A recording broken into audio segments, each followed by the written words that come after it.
Hi, I'm Dave Hertz, owner of Midwest Ready Mix Equipment in Vermillion, South Dakota, and I'd like to show you our Lugong 842 wheel loader.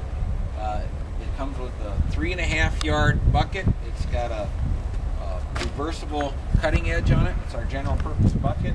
It's a pin-on bucket. You can get them with a quick coupler, but this particular model has the pin-on bucket with the Z-bar linkage on it. This unit weighs in at about 33,000 pounds, and it has 190 horsepower, 6.7 Cummins diesel engine in it. It's a Tier 3 diesel engine. There's no need to put any DEF fluid in, or it doesn't have a regeneration process either. They run the double coin radials. They're 20.5/25 double coin radial tires with the L3 tread on them. They run the ZF axles, and they're limited slip axles, so all four wheels pull. And they have the ZF auto shift 4-speed transmission in them. They have a hydraulic reversible fan on them, so the engine fan does reverse, so you can blow out your radiator that way. A nice visible cab on there. The cab on there is a big cab with the windows going all the way to the floor of the cab. They run a grabber seat in them. It has pilot control. It has the shifting on the pilot joystick. And on these machines too, you don't have to raise the hood to get at everything. There's an engine heater right here and a battery disconnect that you can turn off. When you come around this side of the machine, you can open up this to get at the radiator. You can do a fuel fill right here on the machine.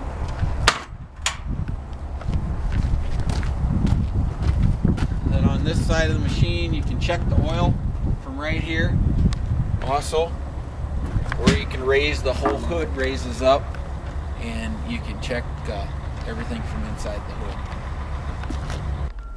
Alright, I just kind of want to go over some of the cab features on our 2014 800 series wheel loaders. Our 835 through 888 cabs are pretty much all the same.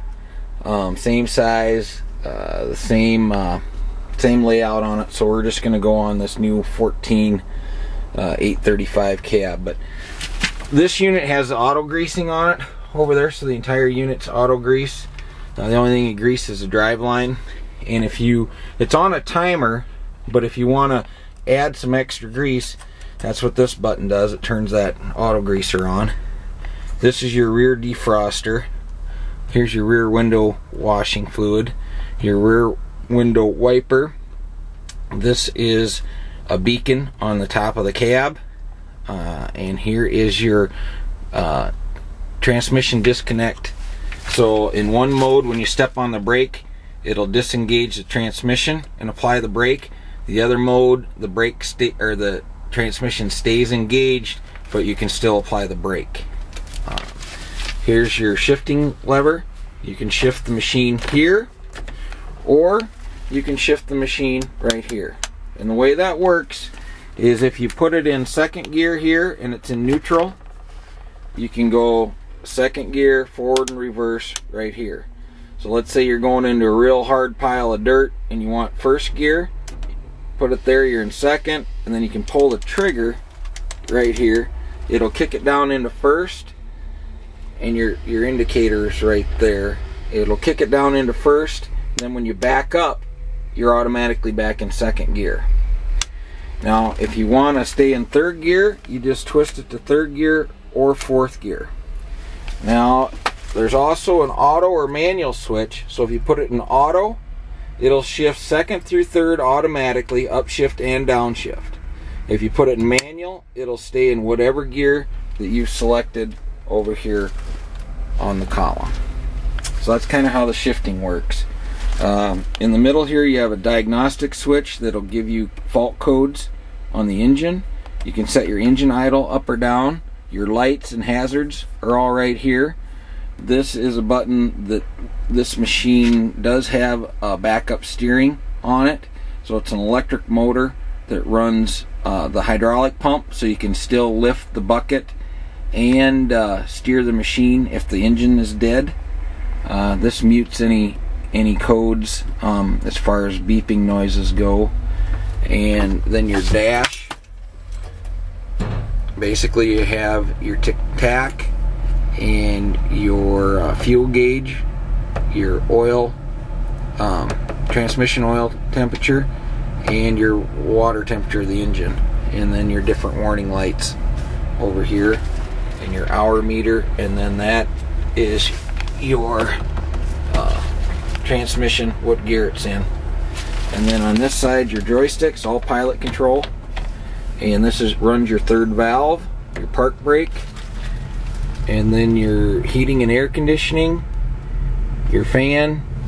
This right here is what I can hook the computer to check the engine, and then your auto manual, and then your reversible fan. It does have a hydraulic reversible fan, so you can run that backwards. And then for your ride control, you can put it in manual, which it's on all the time. This would be off, or this would be auto. So in auto, if you go over 5 miles an hour, then the bucket will float up and down. The lift cylinders act as shock absorbers. So if you're roading it down the road, it takes all the bounce out of the machine. And you also have a radio up here, and then there are some window shades that you can pull down, rear view mirror, and a window shade in the back too. And your seat, this particular one has a Grammer seat in it with air ride Grammer seat, and then your fuse box is right in that panel. You can pull that out and get it all your fuses, and they actually are lit up. If there is a fuse out, there's a red light that comes and lights up next to the fuse. Another feature is this door on this side opens all the way up. A lot of loaders do not have a door on that side of the machine, so you get plenty of airflow in here if you don't want to run the air conditioner and just leave the doors open in the summertime. As you can see, you have good visibility. Those windows go all the way down to the floor of the cab.